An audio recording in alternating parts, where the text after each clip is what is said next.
Assalamualaikum warahmatullahi wabarakatuh. Saya Ufiah dari Universitas Terbuka Salud Ciruas UPBJJ Serang, Banten.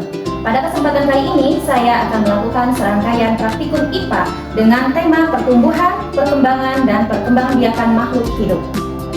Dalam kegiatan ini, saya akan mengamati beberapa proses penting yang terjadi pada makhluk hidup, yaitu pertumbuhan dan perkembangan pada tumbuhan, pertumbuhan dan perkembangan pada hewan, perkembangbiakan pada tumbuhan, perkembangbiakan vegetatif alami, dan perkembangbiakan vegetatif buatan.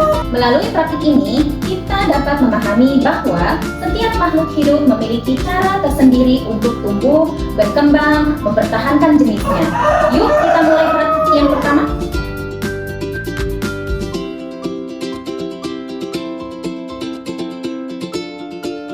Siapkan botol atau gelas dan beri alas kertas saring.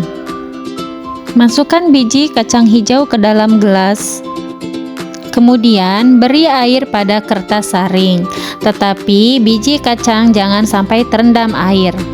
Kemudian amati biji setiap hari dari membengkak, pecah, muncul akar hingga tumbuh daun.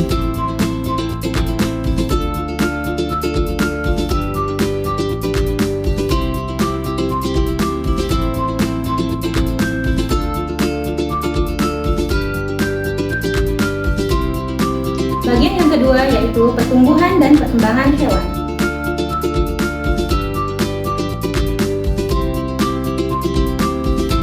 Pertama, haluskan buah pisang dan tape kurang lebih 2 sendok. Setelah halus, masukkan ke dalam toples atau gelas. Kemudian tutup atasnya menggunakan kertas saring. Masukkan lalat buah ke dalam gelas atau toples, kemudian tutup menggunakan plastik transparan. Dan jangan lupa beri ventilasi udara, ditusuk-tusuk menggunakan jarum pentul. Aku masukin lalat buahnya dipancing pakai kulit pisang. Aku nggak punya alat atau obatnya untuk membius lalat buah, jadi agak susah.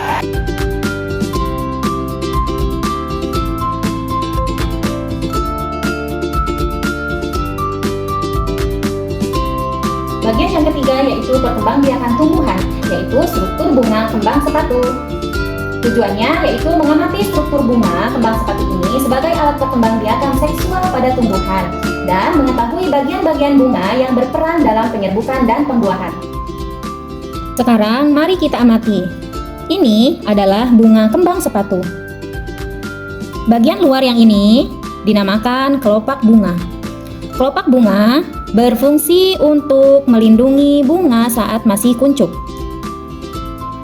Ini adalah dasar bunga dan ini tangkai bunga. Kemudian, yang berwarna cerah merah ini disebut dengan mahkota bunga, yang menarik serangga untuk membantu penyerbukan. Di tengah-tengah bunga terdapat benang sari, yaitu alat kelamin jantan yang menghasilkan serbuk sari. Ini adalah kepala sarinya, dan ini adalah tangkai sari.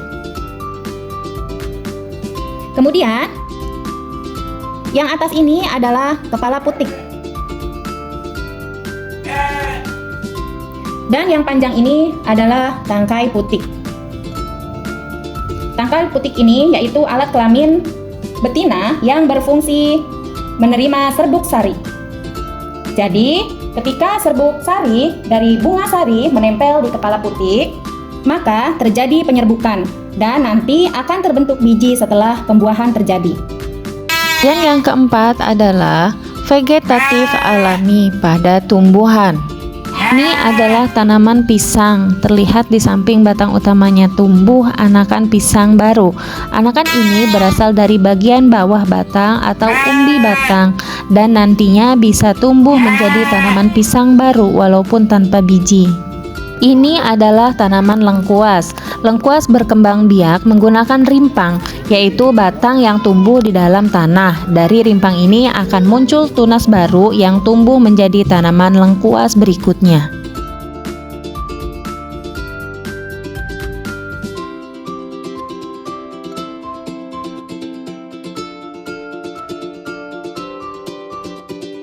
Langkah-langkahnya adalah, pertama, siapkan 2 tanaman sejenis. Saya menggunakan jenis tanaman nangka. 1 dijadikan batang bawah, ini yang buat batang bawah. Dan satu lagi batang atas. Saya menggunakan ini untuk batang atasnya. Kedua, kupas kulit batang bawah.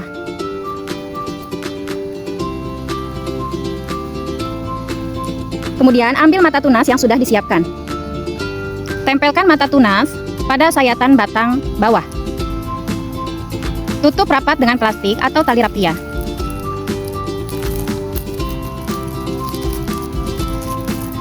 Kemudian sudah diikat, kita tutup dengan plastik. Dan setelah beberapa minggu, mata tunas akan tumbuh menjadi cabang baru. Manipulasi dilakukan dengan menempelkan mata tunas dari tanaman lain agar menghasilkan tanaman baru dengan sifat yang lebih unggul, misalnya lebih cepat berbuah atau lebih tahan hama. Kemudian menyambung. Langkah-langkah menyambung. Yang pertama adalah pilih 2 tanaman sejenis. Saya menggunakan tanaman jenis durian. Batang bawah harus kuat dan batang atas berasal dari tanaman unggul. Potong batang bawah atau pohon yang sudah jadi. Kemudian kita belah tengahnya. Kita belah menggunakan cutter.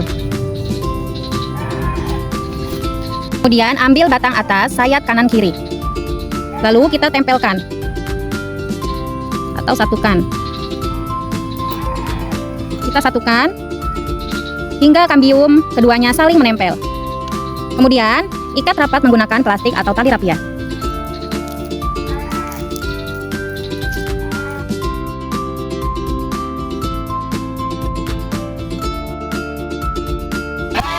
Dan yang terakhir adalah mencangkok. Langkah-langkah mencangkok, yang pertama kita pilih cabang tanaman yang sehat dan agak tua. Saya memilih tanaman atau pohon nangka untuk praktek mencangkok. Yang kedua, kupas kulit batang sepanjang 5 atau 10 cm hingga terlihat bagian kayunya. Kemudian bersihkan kambium agar kulit tidak tumbuh kembali.